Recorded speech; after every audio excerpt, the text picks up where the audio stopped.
It is critical that we expose voter ચોરી. હવે રાહુલ ગાંધીએ શરૂ કરી છે વોટ ચોરી ડિજિટલ ઝુંબેશ.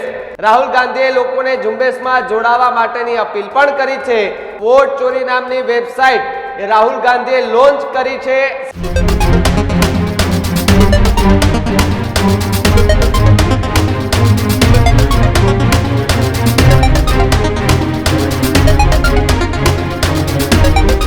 નમસ્કાર, આપ જોઈ રહ્યા છો ન્યૂઝ રૂમ અને આપની સાથે હું છું ભાવિક. સંસદની અંદર અત્યારે વિપક્ષ એક મુદ્દાને લઈને ખૂબ આક્રોશ વ્યક્ત કરી રહ્યું છે ને એ છે વોટ ચોરી. આ વોટ ચોરીની ચર્ચા લગભગ આજે 15-20 દિવસથી થઈ રહી છે. રાહુલ ગાંધીનો એક વિડીયો પણ સોશિયલ મીડિયા પર વાયરલ થયો હતો. તે બાદ કોંગ્રેસ નેતા રાહુલ ગાંધીનો હવે ચૂંટણી પંચ સામે મોરચો જોવા મળ્યો છે. હવે રાહુલ ગાંધીએ શરૂ કરી છે વોટ ચોરી ડિજિટલ ઝુંબેશ. હવે તમારે એક નંબર આપવામાં આવેલો છે, તેની અંદર મિસ કોલ મારવાનો રહેશે. સાથે સાથે રાહુલ ગાંધીએ લોકોને ઝુંબેશમાં જોડાવા માટેની અપીલ પણ કરી છે. તો બીજી તરફ વોટ ચોરી નામની વેબસાઇટ એ રાહુલ ગાંધીએ લોન્ચ કરી છે. સાથે સાથે એક નંબર પણ આપવામાં આવ્યો છે, તેના પર મિસ કોલ કરવાનો છે અને આ ઝુંબેશની અંદર જોડાવાની વાત એમણે કરી છે. તો બીજી તરફ કહી શકાય કે વોટ ચોરી એના પુરાવા સાથે રાહુલ ગાંધીએ અલગ અલગ વિડીયો પણ બનાવ્યા છે. એ વિડીયો એ કોંગ્રેસના પેજ ઉપર પણ છે. સાથે સાથે ક્યાં કેટલી વોટ ચોરી, કઈ રીતે વોટ ચોરી, ભાજપ સામે ખૂબ મોટા આરોપો સાથે એક ફાઇલના થપ્પા સાથે રાહુલ ગાંધી સ્ક્રીન પર આવે છે.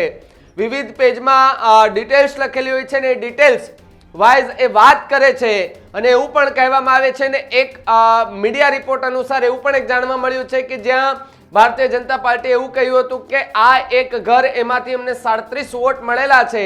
ત્યારે કહી શકાય કે પ્રાઇવેટ મીડિયા છે એ ત્યાં તપાસ કરવા માટે જાય છે. તો ત્યાં માત્ર ને માત્ર એક વ્યક્તિ, એ પણ ફૂડ ડિલિવરી કરતો વ્યક્તિ, એ ઘરમાં રહેતો હોવાની વાત સામે આવી હતી અને એ વાત પણ રાહુલ ગાંધી છે તેમણે ઉલ્લેખ કર્યો હતો. તો બીજી તરફ કઈ રીતે વોટ ચોરી થાય છે આને અટકાવવા માટે વિપક્ષ જે છે તે અત્યારે એ સંસદ ભવન બહાર સંસદથી સડક સુધીની માર્ચ કરી રહ્યું છે. પોલીસ સાથે રકઝક થઈ રહી છે, એવા પણ દ્રશ્યો સામે આવી રહ્યા છે. પરંતુ આ વેબસાઇટને લઈને રાહુલ ગાંધીએ શું અપીલ કરી લોકોને એ પણ જોઈએ. It is critical that we expose voter चोरी.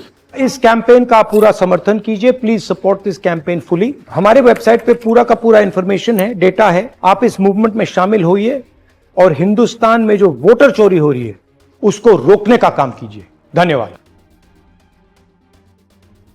તો જે પ્રકારે વોટ ચોરી .in નામની વેબસાઇટ અત્યારે બનાવવામાં આવી છે વિપક્ષ દ્વારા, અને આજે જે સંસદથી સડક સુધીની જે માર્ચ છે એ માર્ચની અંદર વિપક્ષના તમામે તમામ નેતાઓ, સાંસદો એ બધા જ જોડાયા છે.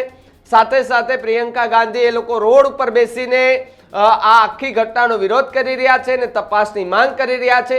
ત્યારે ઇલેક્શન કમિશન સામે પણ રાહુલ ગાંધીએ અનેક સવાલો ઉભા કર્યા હતા અને કહ્યું હતું કે જે પ્રમાણે વોટ ચોરી થાય છે તેના ઉપર કેમ કોઈ ધ્યાન નથી દેતું, કઈ રીતે વોટ ચોરી થાય છે, અથવા તો ડિજિટલાઇઝ અમને કંઈ પણ પ્રિપેરેશન કરીને આપો એ તો અમને અપાતું નથી. વિપક્ષ તરીકે અમે માંગણી કરીએ છીએ છતાં પણ અમારી માંગણી સ્વીકારાતી નથી. અને આ પ્રકારની વાત સાથે રાહુલ ગાંધીએ ભારતીય જનતા પાર્ટી સામે ખૂબ મોટા આરોપો લગાવ્યા હતા. બીજી તરફ વોટ ચોરીની એમણે વાત કરી હતી, કઈ કઈ રીતે વોટ ચોરી કરવામાં આવે છે, બોગસ વોટિંગથી લઈને તમામે તમામ એમણે જે આઈએનસી કોંગ્રેસ છે તેના પેજ ઉપર તમે વિડીયો પણ જોઈ શકો છો. અને એની અંદર કહી શકાય કે કેટલા એવા મતદારો છે કે જેના નામ એ બધા લખવામાં આવ્યા છે, કેટલી વોટ ચોરી થઈ છે તેનું પણ કહેવામાં આવ્યું છે. પરંતુ હવે આખી ઘટનાનો પર્દાફાશ કરવા માટે અથવા તો એ ઇલેક્શન કમિશન છે તેની સામે પણ એમણે પડકાર ફેંક્યો છે. ભારતીય જનતા પાર્ટી સામે પણ એમણે પડકાર ફેંકીને કહ્યું છે કે હવે આ ઝુંબેશ જે છે તે વધુ મજબૂતાઈથી લડવામાં આવશે અને અત્યાર સુધી જેટલું જેટલું થયું છે તે બધું ખુલ્લું પાડવામાં આવશે. પણ શું ખરેખર આ પ્રકારનું કંઈ થયું છે ખરું? શું ખરેખર વોટ ચોરી થઈ છે ખરી? આના પર પણ સવાલો ઊભા થઈ રહ્યા છે. ઇલેક્શન કમિશને એવું કહ્યું કે તમે હવે લેખિતમાં અમને લખીને આપો.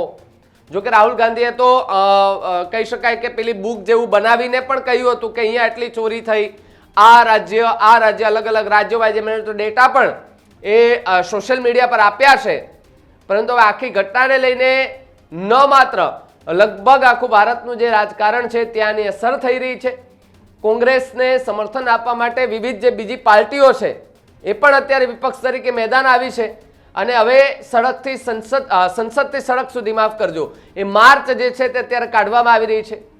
તમામે તમામ વિપક્ષો છે, વિપક્ષી નેતાઓ છે એ રોડ ઉપર ઉતરી આવ્યા છે અને હવે માંગ કરી રહ્યા છે કે આની સાચી માહિતી અમને આપો.